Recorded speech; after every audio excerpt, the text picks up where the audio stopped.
Početak svakog uspješnog uzgoja je uhranjeno tlo, a naravno da svim ovim biljkama postepeno i kasnije treba dodavati hranjiva. Danas ćemo upravo o tome govoriti, svim prirodnim hranjivima koje možete iskoristiti u vašem vrtu. Kako bi naše presadnice lijepo rasle i dobro napredovale, važno je u početnom stadiju da im osiguramo kvalitetan supstrat. Možete da koristite neki kupovni supstrat i posebno odaberite onaj za sijanje sjemena, a posebno onaj za presađivanje, to jest pikiranje presadnica. Na našem kanalu možete i pronaći recept kako da sami napravite supstrat za sijanje i presađivanje biljaka. Dosta smo govorili o tekućim hranjivima koje možete pripremiti za zaštitu vaših biljaka i za njihovu prihranu, pa te savjete potražite na našem kanalu. Naravno da svi želimo što prirodnije uzgajati naše biljke, pa samim tim vrijedi vratimo prirodi ono što nam je priroda dala. Danas govorimo o različitim vrstama hranjiva koje možete sami pripremiti. Prije nekoliko dana podijelili smo s vama video o hranjivu koje sami možete napraviti od pokošene trave i ostatka biljaka.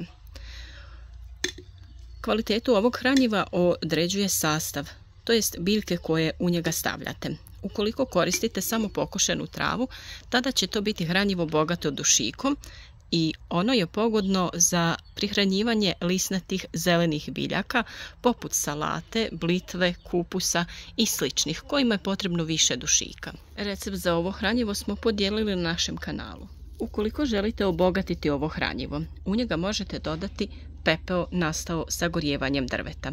Isključivo drveta, ne peleta niti uglja, jer oni sadrže različite primjese. Najbitnije je da to bude pepeo nastao isključivo sagorijevanjem drveta, jer on sadrži najviše nutrijenata. Pepeo kao hranjivo sadrži najviše fosfora i kalija i vrlo je važan za razvoj korijena biljaka te za plodonošenje.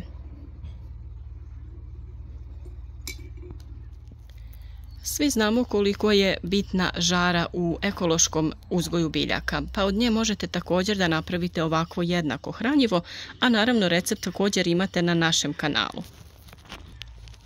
Vrlo korisna biljka u ovakvom načinu uzgoja je također gavez, koji možete dodati u ovako hranjivo ili možete pripremiti hranjivo samo sa njegovim listovima. Ovdje imamo nekoliko vrsta komposta i na izgled oni izgledaju svi vrlo slično. Ovdje se radi o glistincu i on ima jako mekanu strukturu i izgleda gotovo kao neka zemlja. Ovdje imamo kompost koji je nastao truljenjem različitih biljaka, trave i svega što smo imali u našem vrtu, što smo stavljali u naše kompostište. A ovdje imamo čisto stajsko gnojivo koje se ne smije koristiti svježe, nego se mora ostaviti da odleži barem godinu dana kako bi bilo pogodno da se koristi u povrtlarstvu. Ono je vrlo bogato glistama koje su naš odličan saveznik kako bi rahlile tlo i oslobađale sve ove nutrijente koji su potrebni. U svakom slučaju, najkvalitetniji je upravo stajnjak, jer u njemu postoje različite primjese i on sadrži gotovo sve potrebne makro i mikronutrijente. S obzirom da on nije skroz razgrađen, važno je da se njega koristi u jesen prilikom obrade tla, kako bi on tokom zimskih dana otpustio sve svoje nutrijente u tlo, kako bi ono bilo spremno na proljeće. Naravno da njega možete koristiti i sada, samo ga ukopajte malo dublje u tlo ili u gredice, u redove koje pripremate za sjetvu ili sadnju biljaka. Puno smo govorili o kompostiranju, koje biljke smiju da se stave u kompost, koje nisu poželjne, koliko često treba da se prevrće ta masa i nus proizvod kompostiranja je upravo ovo. Ovaj kompost nije toliko bogat nutrijentima kao što je to stajnjak, zato što se u njega stavljaju isključivo biljke zelene mase, te u nekim slučajevima dodaje se slama i lišće. Tako da on ne sadrži, na primjer, kalij koji je neophodan da se doda. Tako da u taj kompost prilikom razlaganja možete dodati pepeo koji će nadomjestiti određenu količinu nutrijenata. Ovako hranjivo možete da koristite prilikom sadnje, prilikom pripreme tla. Možete da dodate dosta veću količinu jer nije štetan za biljke u smislu da bi mogao spaliti korijen kada dođe u dodir sa njim. Njega možete staviti u kućice za sadnju, u redove, možete deblji sloj posuti po vašoj gredici i izmiješati sa grabljama ili nekim drugim alatom. Sljedeće hranjivo koje mi često koristimo je glistinac. On je idealan za sve vrste biljaka. Ovaj je malo mokar jer je tek izvađen iz glistenjaka sa prerade. Njega možete koristiti na razne načine, kao što sam rekla i za ovaj kompost. Tako ga možete koristiti pri sjetvi, pri sadnji, da obogatite tlo prilikom obrade, a također možete ga koristiti i u kombinaciji sa zemljom kako bi napravili supstrat za sjetvu i za presađivanje presadnica. Kao što sam rekla, video o tome imate na našem kanalu, pa saznajte kako da napravite kvalitetan supstrat za vaše biljke. Kada govorimo općenito o hranjivima, postoji oznaka NPK i to je oznaka koja se nalazi na većini hranjiva koja kupite u trgovini. To znači dušik, fosfor i kalij, a brojevi ispod tih oznaka predstavljaju količinu određenog nutrijenta koji se nalazi u tom hranjivu. Ova prirodna hranjiva većinom u sebi sadrže najviše dušika, pa druge elemente možemo nadoknaditi sa pepelom kao što su fosfor i kalij. A naravno, vrlo važna komponenta jeste i kalcij kojega možemo da nadoknadimo u obliku vapna ili možemo samljeti ove ljuske od jaja te njih dodavati u kompost ili u tlo prilikom obrade zemljišta.